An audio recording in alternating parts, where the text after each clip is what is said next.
kapag feeling ko nahihilo na ako sa biyahe at feeling nasusuka na sa biyahe. Huy, eto pala si Cherafafie Herbal Balm.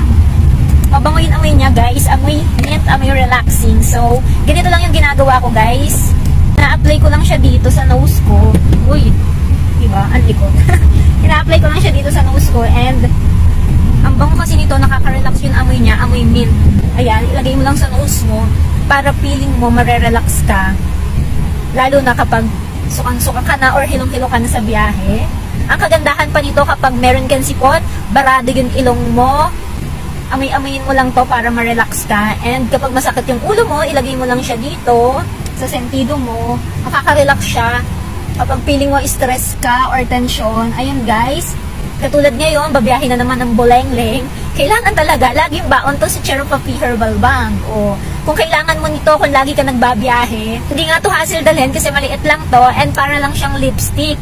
O, ikot-ikot mo lang ganyan. Gamit na gamit nga to sa akin, tingnan nyo, malapit na siyang maubos.